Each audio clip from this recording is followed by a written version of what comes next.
Known to some of you, Mark Devlin has been broadcasting in various mediums for a while. He's a DJ, and as DJs do, he became interested in hip-hop in particular, modern music, and realized as the years went by that there was a more sort of shadowy undertone to it going on.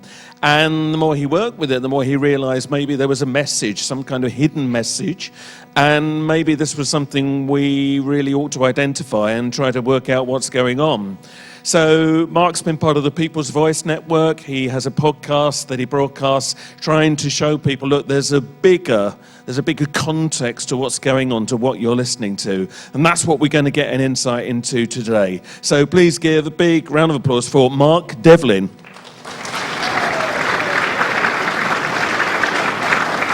Thanks, Andy. Afternoon, folks. So I'm going to be talking today all about what I refer to as the mind control manipulations of the mainstream music industry. Can't beat a good bit of alliteration.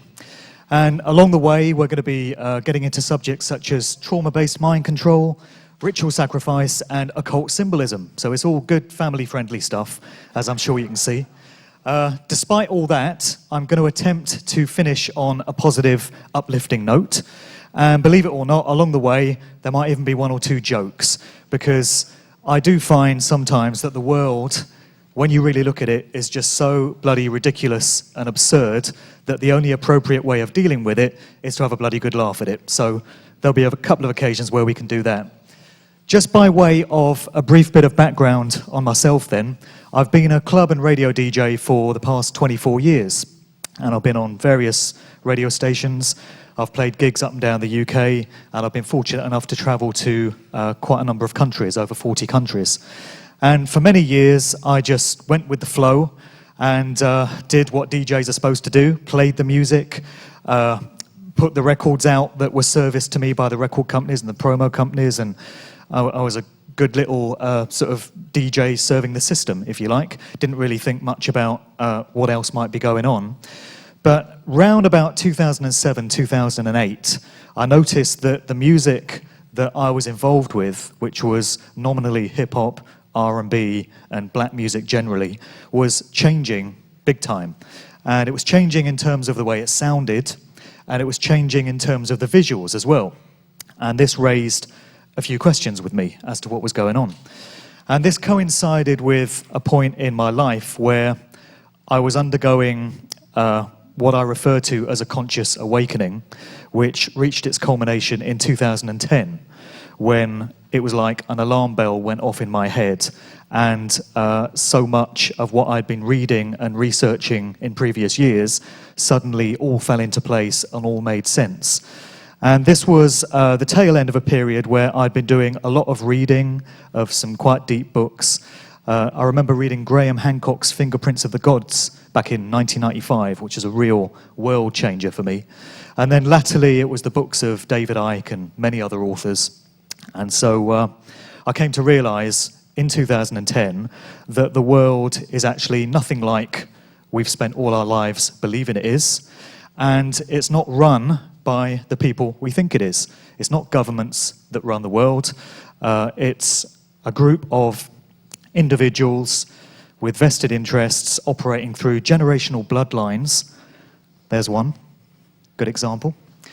And through occult secret societies that are pulling the strings and manipulating every aspect of daily human life. And I came to realize that this has been going on for thousands of years, and they've had a very long time to hijack and infiltrate and absorb all the different walks of life and all the different aspects of daily human life that can serve them in their agenda of enslaving, controlling, and manipulating humanity. So they've infiltrated and taken over governments, of course. They control all the big corporations. They've taken over the military, the educational establishments, schools, colleges, and such, the medical establishment. And when you've taken the time and trouble over a great number of years to infiltrate and control all these different walks of life, it would be very remiss of you to miss the golden opportunity for mind controlling the masses and social engineering that is presented by the entertainment industries. And so this is mainly Hollywood movies, the television industry, and the music industry. And so I came to understand some of the ways in which the music industry is used to this effect. And one of the first things that I got switched onto via a great website called Vigilant Citizen. That's vigilantcitizen.com. It's a researcher in Canada. And he breaks down all the symbolism and occult imagery that is going into music videos and promo shots and record sleeves and, you know, all the images that accompany popular music artists these days. Here's a great example. There are so many that I could give you, but these are all stills from a video by the artist Kesha, and it's from a lovely song called Die Young. And the sentiments are, hey kids, don't make any plans for the future. Just go out and party, get drunk, have promiscuous sex with whoever you want to, because we're all going to die young anyway, and life is short and pointless, so let's just party. Lovely song, aimed at kids. And all these images appear in this video. We've got an upside-down cross. We have a pentagram, which you might expect to be inverted. I guess they forgot to do that. And a pyramid with an all-seeing eye. And they're all calling cards of these secret societies that are puppeteering and manipulating all these mainstream artists who are nothing more than stooges these days. And this one is a still from Rihanna's Umbrella video. This was a #1 hit in 2007. And there's a still in the video which is on screen for a split second. So if you blink, you miss it. But the image is aimed to go straight into the subliminal mind and be absorbed by the subconscious, which sees and absorbs everything that the conscious mind might miss for later processing.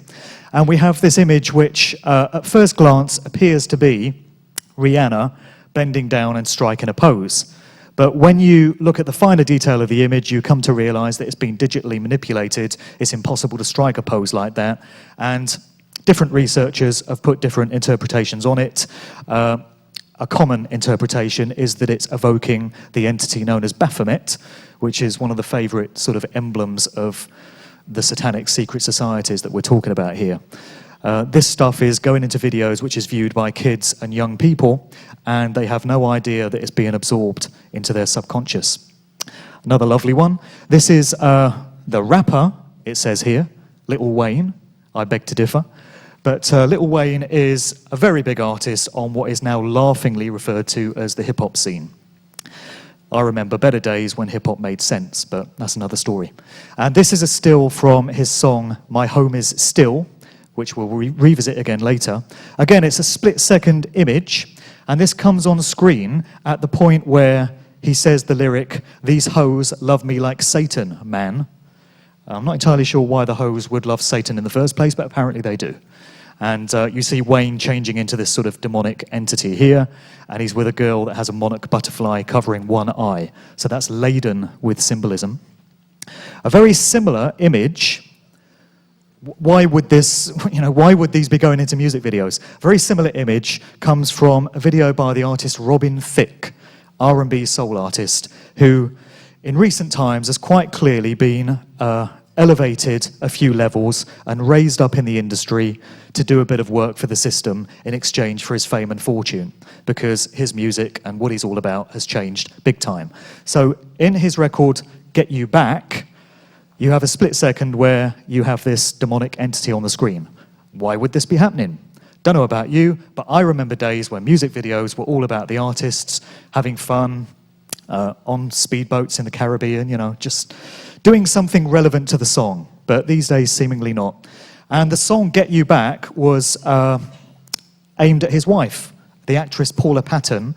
Apparently they're going through a divorce at the moment as a result, allegedly, of Robin's infidelity with other women. So I don't know if this has got anything to do with it, but this is Robin at the VMA Awards this year with Miley Cyrus, formerly Hannah Montana, of the Disney empire. There's a surprise. And Robin's got his black and white mind control trigger Masonic suit on there. And there they are, both doing a bit of bidding for their masters. Something other than the symbolism that you start to see in videos, which has been cropping up time and time again in recent years, is various hand signals that you see your favourite artists doing. A classic one is Jay-Z. At every available opportunity, you'll see Jay-Z throwing up this triangular hand sign. And the cover story for it is that it's the rock sign, because Jay-Z's original record label was called Rockefeller Records. There's a name to conjure with.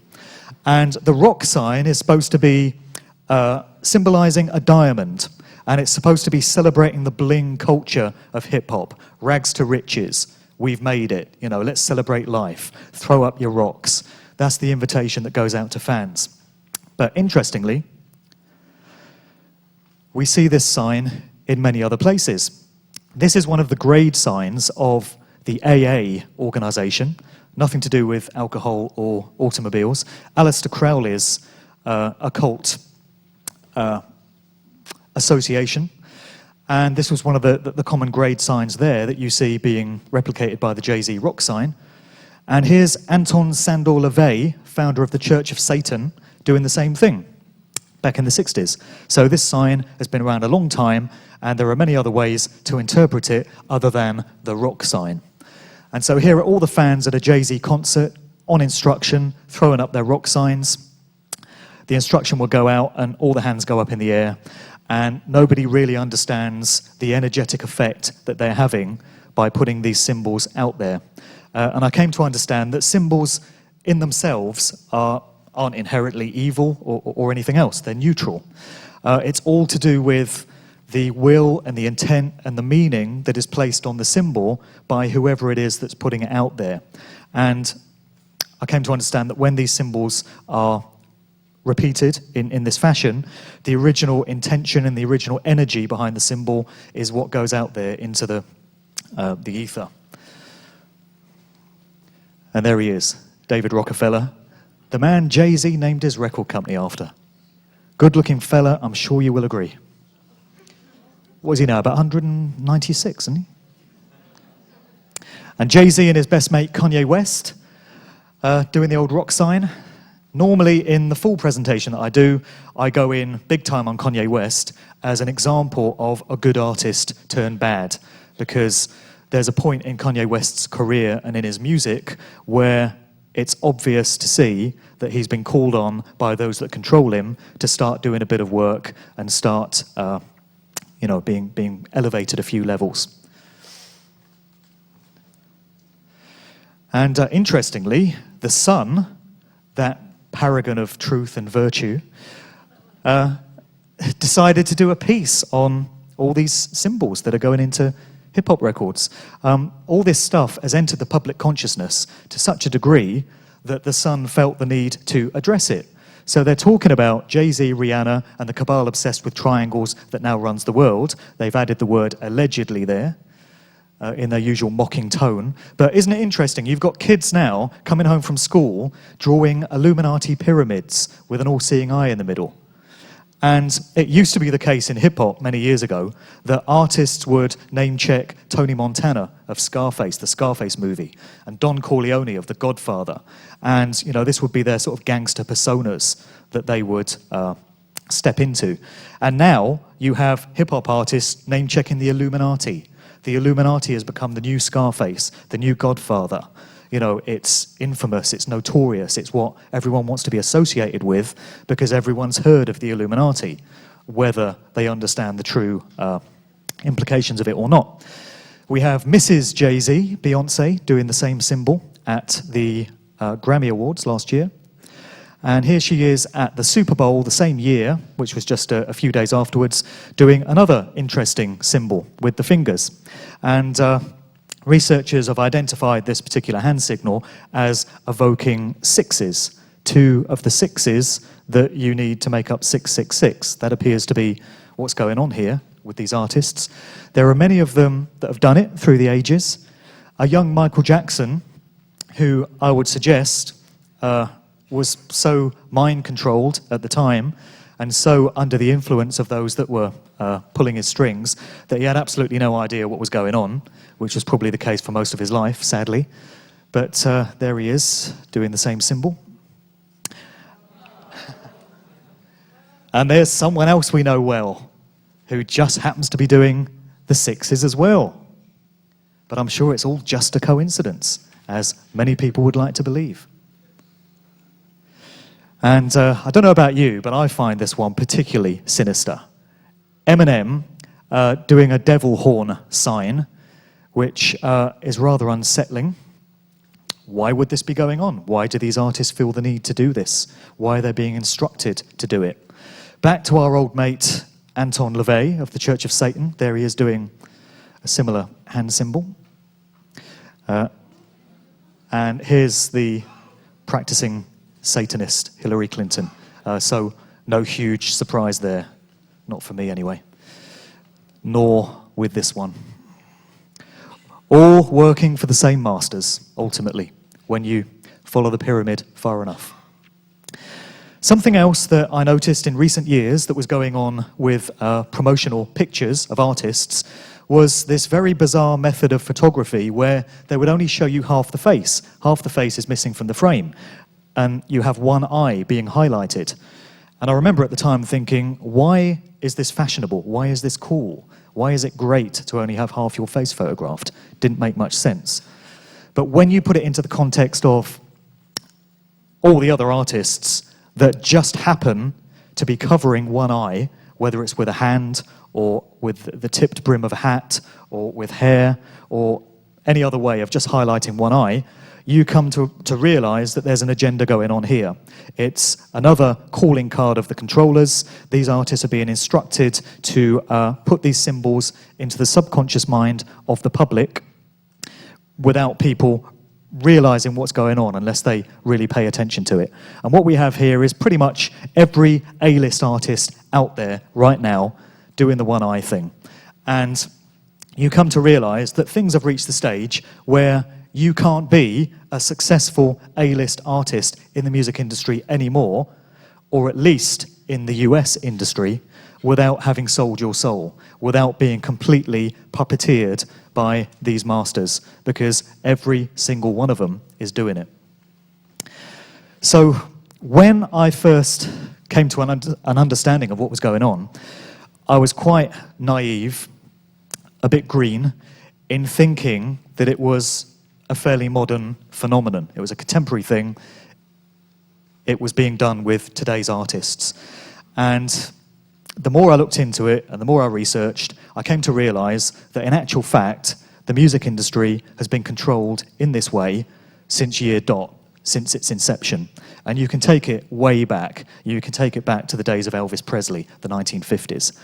I've chosen to focus a bit on the Beatles purely because I've had the time to be able to research some of the stranger, more occult aspects of the Beatles.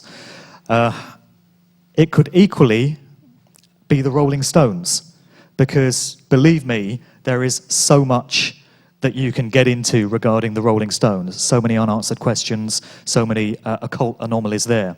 And a good friend of mine has just put out an article actually on a blog site called Conspiro Media, which goes in big time on all the strange elements of the Rolling Stones. But for these purposes, because I can only hold so much information in my head, it's all about the Beatles. And so we have this publicity shot of the Beatles from the early 60s, and you notice that half their faces are shaded, highlighting just the one eye. So it's a very early representation of what we've seen with these more contemporary artists. Now this one is a very disturbing image, and it was from an album called Yesterday and Today, which came out in early 1966. It was the original sleeve for this album. And as you can see, the Beatles are in butcher's smocks, and they're surrounded by bits of raw meat and mutilated babies, mutilated dolls. Deeply sick. You might well ask yourself what's going on here. Very valid question. Some researchers have suggested that this is a visual representation of what goes on with the so-called elites in our world, in their secret society rituals, their satanic rituals. We're talking about infanticide. We're talking about the ritual sacrifice of children. Sadly, not very convenient or pleasant, I grant you, but nevertheless, it is the truth, and the truth is a bitter pill to swallow sometimes. So many people have suggested that the forces controlling the Beatles wanted to put this image out there to kind of mess with people's minds.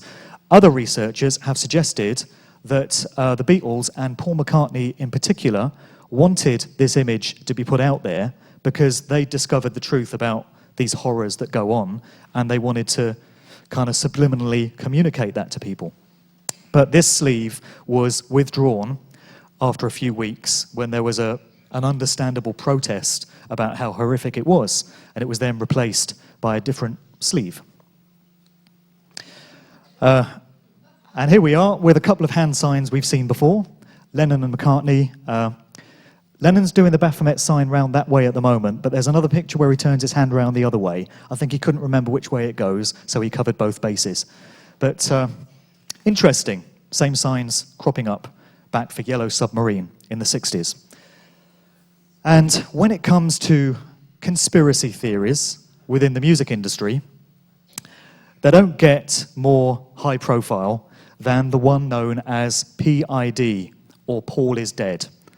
And this is the suggestion that the real Paul McCartney died in 1966 and was replaced by an imposter. And when you first hear this idea, it does, of course, sound preposterous. It sounds ridiculous. You think to yourself, this can't possibly be true.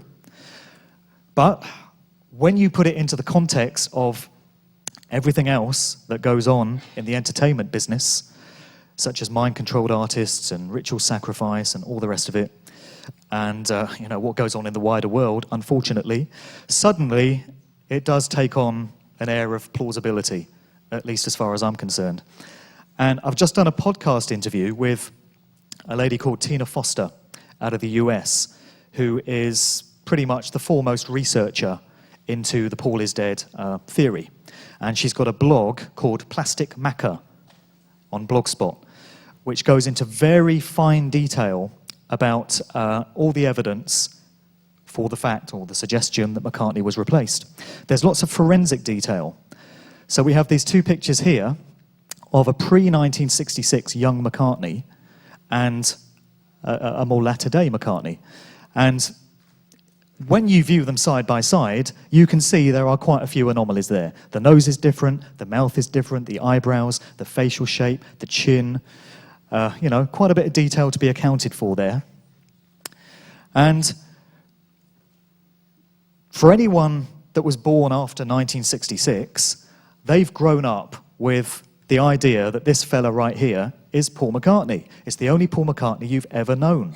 So why would anyone of that kind of age or generation have any reason to think that that wasn't who they're told it is?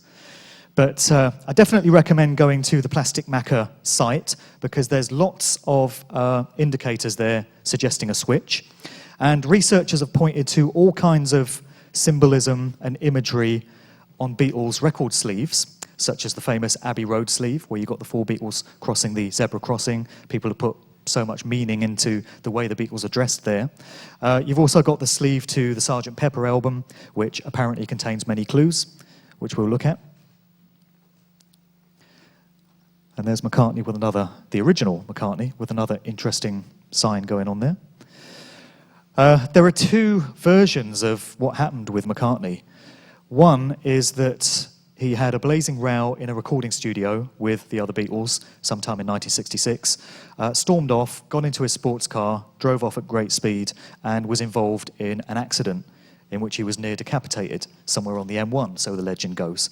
And Beatles management panicked and thought, oh my God, what are we going to do? We've got this money-spinning machine called the Beatles, and if people discover McCartney's died, that's the end of it. We've got to replace him.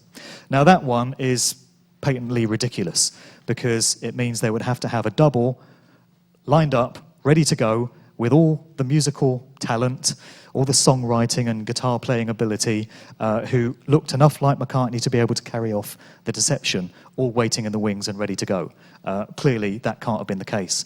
So the other suggestion is the more sinister one, which is that the original McCartney was deliberately offed by the controllers, And many researchers have suggested this is because he wasn't playing ball with the agenda that had been lined up for the Beatles in terms of the mind control and the social engineering that group was intended to do in the latter half of the 60s. You'll note that the Beatles' music changed big time in 1966 when they got into the kind of psychedelic era, very different to their earlier music. So this is the more sinister suggestion that somebody, a great deal of planning had gone into this over a period of time. And then this imposter was ready to step into McCartney's shoes, and he's been there ever since, living a lie, assuming another man's identity. So, I'm kind of on the fence with the idea myself, but I'm not completely closed to the suggestion that it could be the case. And if it's all a load of rubbish and the McCartney we have today is the same McCartney that we've always known, there are still a few anomalies which need addressing. The latter-day McCartney is very fond of throwing up the old Baphomet sign there and never misses an opportunity to hobnob with her. Many pictures of McCartney with the Queen and playing concerts for the Queen and such, so he's definitely an establishment man. And what we hear is that the original McCartney, one of the reasons for taking him out is because he was very anti-Vietnam War.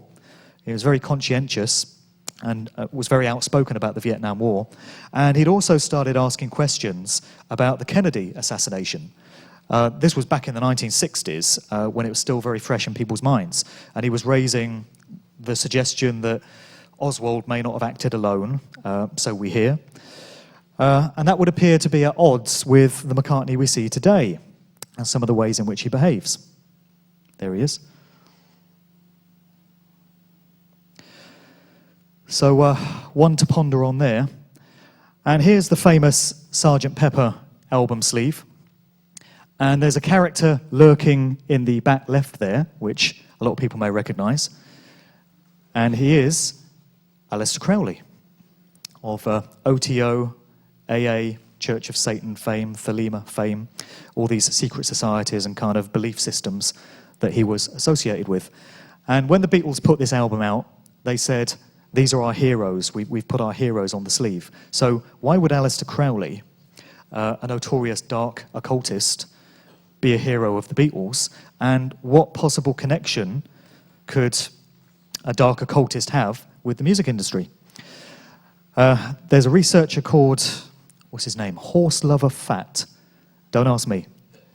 Login names. Horse Lover Fat, who's got a blog site, and he's taken the Sgt. Pepper sleeve further and kind of opened it out into a pyramid, and he's found all sorts of meaning in there connected with Crowley. The flowers at the base there sort of form a phallic symbol, and you've got this infant girl looking at it, and all kinds of stuff. When you really get into that sleeve, you could probably spend days analysing it. A lot went into the Sgt. Pepper sleeve. This is the sleeve to the Beatles' Help, and down the bottom, sorry about the menu bar, there are some more grade signs from Crowley's AA association, and these grade signs match up completely with what the Beatles are depicting on the record sleeve. So more Crowley associations. Here he is with his famous quote, "Do what thou wilt should be the whole of the law."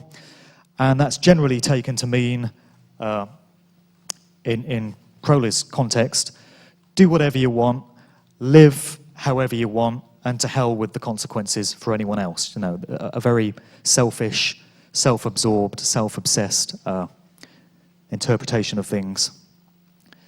And here's, just bringing it back up to modern day for a minute, Jay-Z once again, the most controlled and manipulated of all the hip-hop so-called artists.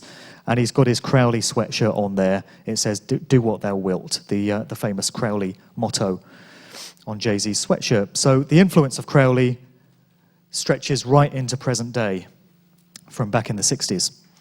This is Jimmy Page of Led Zeppelin, and I see Robert Plant of Led Zepp is playing in Glastonbury in a couple of weeks, according to a poster. But this is Jimmy Page, and he was absolutely obsessed with the teachings of Aleister Crowley, and he made no bones about it. This is Crowley's one-time home on the shores of Loch Ness in Scotland. It's called Boleskine House, and Jimmy Page jumped at the chance of buying this house when it came up. And he lived there for a number of years, And there are reports of Crowley having held seances and all kinds of rituals there. And Page attempted to, recreate quite a lot of those while he lived there. Elton John and David Bowie have both also said that they were heavily influenced by Aleister Crowley. So clearly there's something going on here which goes beyond the realms of coincidence. Crowley, Satanism, secret societies, what possible link could they have to do with popular music if it weren't for a hidden hand pulling the strings? Another very interesting podcast interview that I did recently was with a US author by the name of Dave McGowan. And his major work in the last few years has been on the Laurel Canyon neighborhood of Los Angeles. He's lived in LA all his life. And he's revealed, he's got a book out at the moment called Weird Scenes Inside the Canyon. And before that, there was a long web series about it. He's revealed that almost without exception, all of the major American artists that were at the forefront of the counterculture, anti-establishment, Vietnam-era hippie movement just happened to have congregated and made all their music in the Laurel Canyon neighborhood of Los Angeles. It's a very small district. It had absolutely no musical history before the mid-60s, and most people assume the hippie movement to have grown up out of San Francisco, the Haight-Ashbury area. And McGowan points out that that's not the case. All these artists came out of Laurel Canyon. And you have Jim Morrison, The Doors, you have Frank Zappa, you have the Mamas and the Papas, Buffalo Springfield, Joan Baez, Crosby, Stills, Nash & Young, The Byrds, the list goes on. All congregated and came from miles around to Laurel Canyon. What was it about that place? Well, McGowan then looks into the family backgrounds of all these artists. And again, without exception, it turns out that the fathers of all of these influential hippie-era artists were connected in some way with the CIA, the military industrial complex, the intelligence services, the Pentagon, or some other branch of the US government. And the best example is this guy, Admiral George Stephen Morrison, who just happens to be the father of Jim Morrison of The Doors. And this guy was the US naval commander who just happened to be on deck at the time of the Gulf of Tonkin incidents, or non-incidents, which springboarded America into the Vietnam War. So you've got Jim Morrison and The Doors and all of his musician associates who are perceived as being anti-Vietnam, anti-establishment, tune in, drop out, make love, not war, all of that. And yet the families of all these artists are connected in some way with the CIA or the military. Frank Zappa's father was a chemical weapons engineer, for instance. And this raises the interesting question of just how organic and grassroots and natural that whole hippie movement was, or was it in fact a cynically manipulated scenario which was devised and put into place by the CIA and various facets of the US government through these families.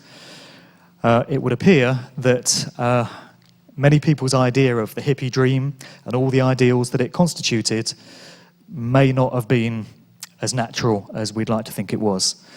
And the suggestion is that the idea was to get vast numbers of young people who might otherwise be protesting against the Vietnam War and protesting against everything else that the government was doing in the late 60s and joining these various movements. Instead of that, they were tuning in, dropping out, taking acid, and listening to music and just getting stoned and not being active in anything. That's the suggestion as to what that whole movement could have been about. So, a couple of tales there from the late 1960s to show that this stuff really has been going on forever. All kinds of stuff to get into in terms of the full scale of the manipulations of the entertainment business. And one of them is the phenomenon of predictive programming. And you see so many examples of this in Hollywood movies and television shows, and now in music videos as well. and it's visual depictions placed discreetly into works of entertainment which represent something which is yet to happen in the real world, or the apparently real world, typically false flag terror events. What they do is give you a little taster of what they plan to do. Again, aimed straight at the subliminal mind, split second, straight in there for later processing. And one suggestion as to why they do this is to condition people to more readily accept the real thing when it comes along. And another suggestion is that by placing a visual depiction of what they want to achieve into popular culture that's going to be viewed and absorbed by huge numbers of people, they're actually helping it to physically manifest. They're stating their intention, and they're helping to manipulate energy and reality so that this event really comes off. And one example of it was in the Batman movie, The Dark Knight, which came out about 3 years ago. And for a split second, on a map where the characters are plotting an event, you see the words Sandy Hook down in the corner there. The original name on the map was South Hinksey, but it was changed to Sandy Hook. And this movie came out a short while before the event, whatever you make of it, at Sandy Hook in Connecticut. When it comes to 9/11, take your pick. There's no end of predictive programming representations of 9/11. This one from Independence Day, you've got 9/11, and even down to the year 01 on a split-second screen image there. There are YouTube videos on 9/11 predictive programming that go on for minutes. There are so many of them. In the Matrix movie, the original Matrix movie came out in 1999. Neo's identity card has the date 11th of September 01. What were the chances? Very interesting record sleeve from the group Supertramp. This came out in 1980, Breakfast in America. You have a visual depiction of somebody looking out of a plane window as it flies over Manhattan, and you've got the Twin Towers there, and you've got the Supertramp logo at the top. But somebody's worked out, I don't know how people discover this, but somebody worked out that if you reverse the image, something interesting happens. You have the Twin Towers, and suddenly the part of the Supertramp logo turns into a 9 and an 11. This was 1980. Prior knowledge of 9/11, anyone? Here's a sleeve from a group you don't really hear about much anymore. Didn't then either, called The Coup. This came out in June 2001. There's the events of September 2001 in an image which came out 3 months before. The sleeve was promptly withdrawn, as you might imagine. And finally, on 9/11, Jay-Z, our old mate, his iconic album, The Blueprint, if you can see at the top there, this is the Amazon page for it. The release date of Jay-Z's album, The Blueprint, just happens to be September 11th, 2001. What a coincidence. So, this is Little Wayne, and we're back to My Home Is Still, that lovely song that we saw earlier where he turns into a demon. You know, it's great stuff for kids. Here's a still from the video to that song, and it has Little Wayne in a movie theatre surrounded by 12 skeletons. And this video came out a few weeks before 12 people, we're told, just happened to get shot in a movie theatre in Aurora, Colorado, we're told, during a screening of the Batman movie, The Dark Knight. This is also from the same Little Wayne video. For some reason, one of the girls in the video felt the need to dress up as a bat. So we have more connections with the Dark Knight Batman movie. And it continues. This is another genuine scene from the Little Wayne video. 2 of the characters hanging upside down from the ceiling, as bats do. More Batman imagery. Certainly made good use of that video, didn't they? And you speak to anyone that is involved in any way in hip-hop music, hip-hop culture, and everyone's got a theory on what really happened to Tupac and the Notorious B.I.G, two very high-profile rappers who were both murdered in very similar circumstances 6 months apart. In the case of Tupac, he was gunned down in Las Vegas in September 1996. And shortly before that incident, we had this Tupac album sleeve, which came out. And he did this one under the alter ego of Machiavelli. It was called the Don Illuminati, and it depicts him being crucified. 6 months later, same thing happened to Notorious B.I.G, gunned down in a hail of bullets. Shortly before that event, we had the Notorious B.I.G album called Life After Death, where he's in a funeral suit in a hearse. His album before that was called Ready to Die. Here's a character that could answer a question or two, I would suggest. Eyes you can trust. Sean Puffy Combs, Puff Daddy, Diddy, whatever the hell he's calling himself this week. Notorious B.I.G's mentor and friend. Not the kind of friend you need, I would suggest. Back to Crowley, keeps cropping up, doesn't he? A famous quote of his, let him train himself to think backwards. What we're getting into here, as we're talking about strange aspects to the music industry, is backwards messages, backmasking as it's known. The Beatles were known for this, big time. And the idea is that certain messages are placed in music recordings backwards. So they can only be heard properly when you play the record backwards. But again, this would be aimed at the subliminal mind, which doesn't need information to be in a linear pattern to absorb it. It just absorbs it as a whole, you know, the energy of it, and can still work with it and process it. And one of the most famous examples of a backwards message is Led Zeppelin's Stairway to Heaven.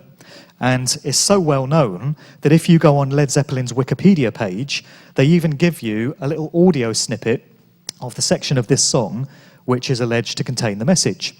And it's the bit where forwards it goes, if there's a bustle in your hedgerow, don't be alarmed now. It's just a sprinkling for the May Queen. And when you play it backwards, it sounds very much like, here's to my sweet Satan, and other similar words. You could try this one for yourself, because they give you the audio forwards and backwards, so you can see what you think of it, but it certainly sounds convincing to me. The reason I've put this in here is to remind me to talk about a video on YouTube involving Obama, and it was one of his speeches in his Yes We Can campaign. And somebody worked out that if you play this speech backwards, where he continually says, yes we can, yes we can, yes we can, when you reverse yes we can, it comes out as thank you Satan. It's another one you can try for yourselves. There's a video on YouTube. Everyone must make of it what they will, but it sounds pretty plausible to me.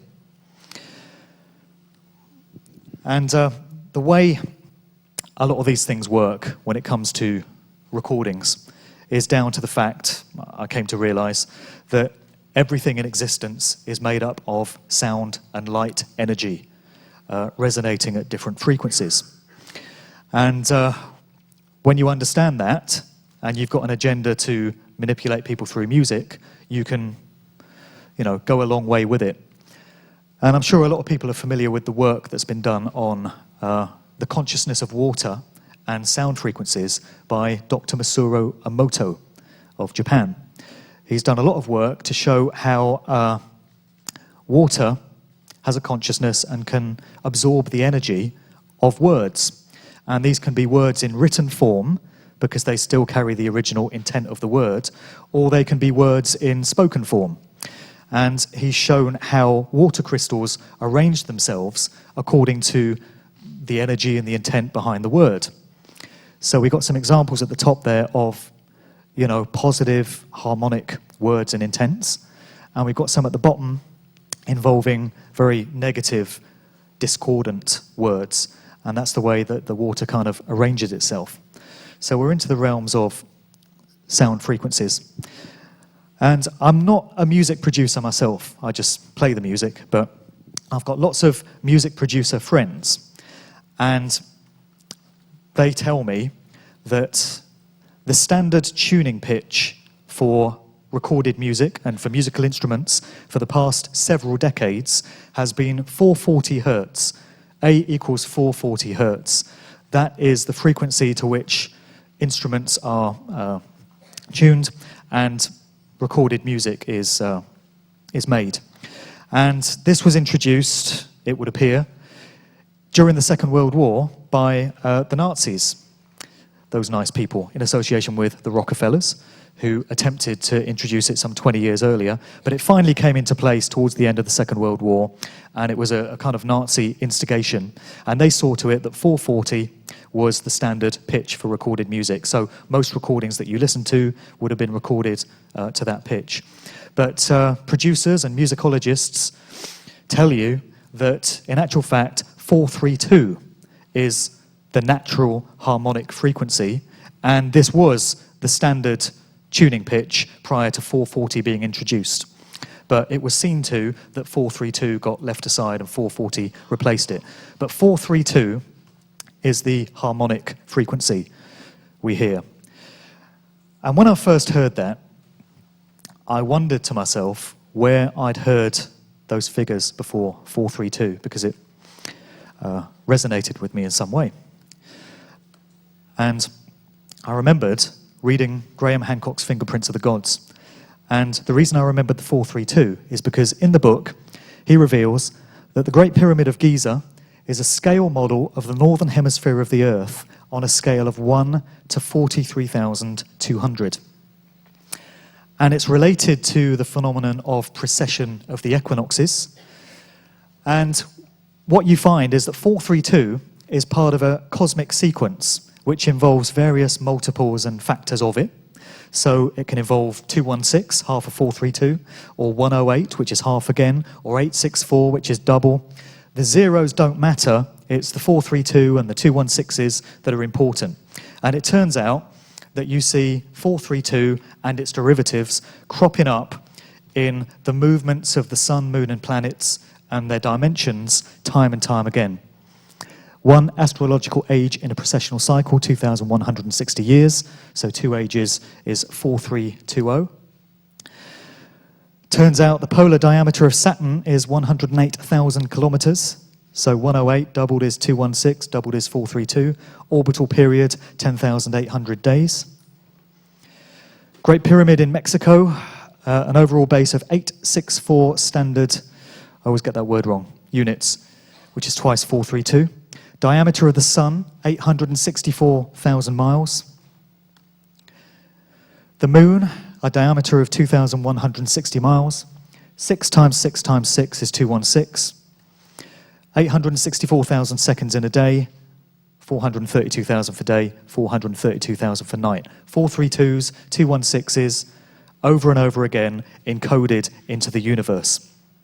Then, something that really blew my mind, I was listening to a Red Ice radio interview with this guy, Marty Leeds, and he's devised this method of gematria, where he matches up numbers to certain letters of the alphabet, starts at A, climbs up to 7 on the letter G, then goes back down from 6 down to 1, splits the alphabet in half, basically. So each letter has a numerical value. And he revealed in this interview that if you take the word Jesus, the values are 4, 5, 6, 6, 6. And if you multiply all of those numbers, 4 by 5 by 6 by 6 by 6, you get 43,200. Which leaves me in no doubt that 432 is the harmonic frequency. The universe is speaking to us through these numbers. And there are two possibilities. One is that whoever devised these systems of measurement, hertz, kilometers, and all the rest of it, was fully aware of this and deliberately encoded it into their units. Or the other option, the only other option, as I see it, is that the universe and creation is causing these things to happen synchronistically, and it's talking to us through the numbers, through 432. So music at 432 is the way to go. Okay. Now, we're coming back up to date again. This is mild, trust me. I've got many lyrics, as Andy knows, from contemporary songs. I've used this one as a very mild example of the sort of stuff that young people are listening to now in records that get played on the radio, on Radio 1, 1 Extra, Capital, all the rest of it. They think it's just fine for people to be listening to songs like this. These are genuine lyrics. Arse, arse, arse, arse, arse. The song is called Arse, believe it or not. And it contains the instruction, go stupid, go stupid, go stupid, which you clearly will if you listen to too much of this. But, you know, this is today's music. And it gets put into its full context when you go back to this famous meeting in March of 1969, which was staged by this guy, Dr. Richard Day, part of the Planned Parenthood aspect of the Rockefeller Foundation, all about eugenics. And this guy staged a meeting of pediatricians in Pittsburgh, Pennsylvania, and he outlined all the changes to human society that were planned to be rolled out in the decades ahead. And he covered all aspects of daily human life, and he got into entertainment. And what he said in 1969 was pornography, violence, and obscenity on TV and in movies will be increased. People will be desensitized to violence and porn, made to feel life is short, precarious, and brutish. Remember the Kesha song, Die Young? Music will get worse, right on the money with that one, and will be used for indoctrination. Bang on the money.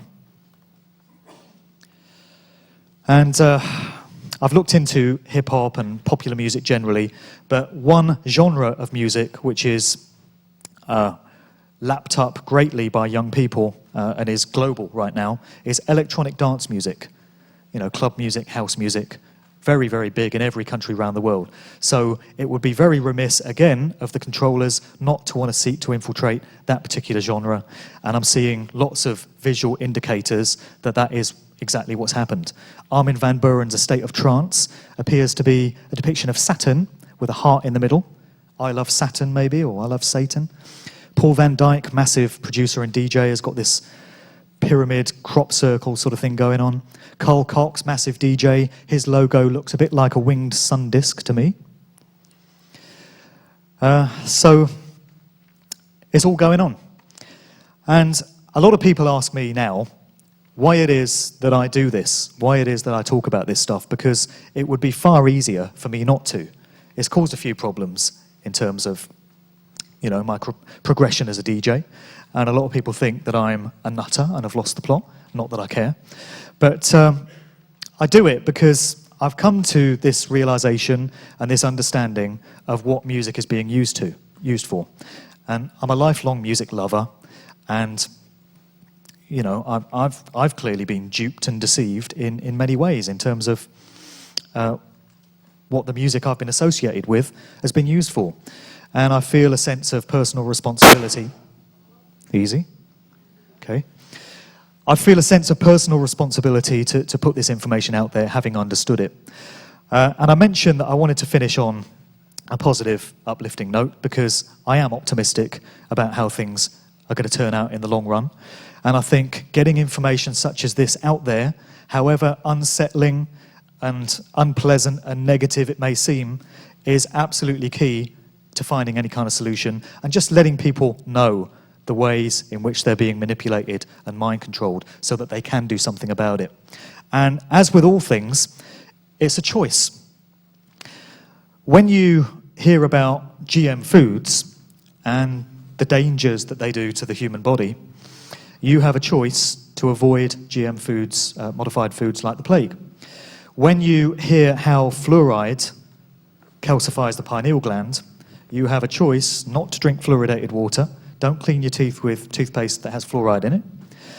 When you hear about how aspartame kills the brain cells, don't buy fizzy drinks with aspartame in. It's all a choice.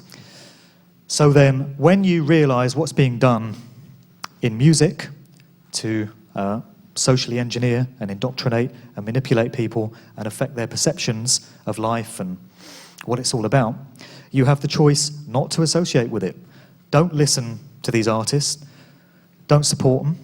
And let other people know what's going on so that they can make a conscious choice as well.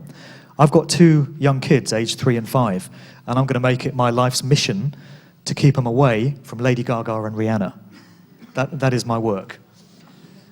And one thing that I started doing a while back, originally on The People's Voice, but let's not go there, not today.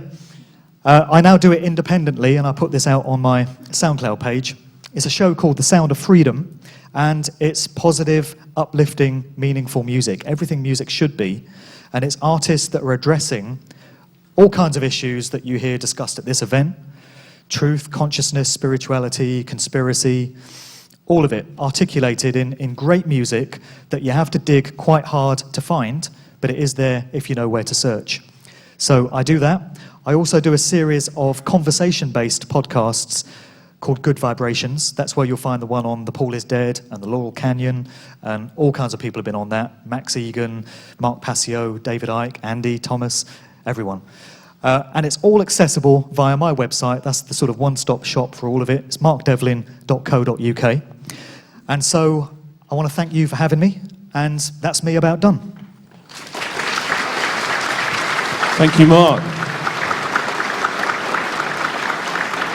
Fantastic.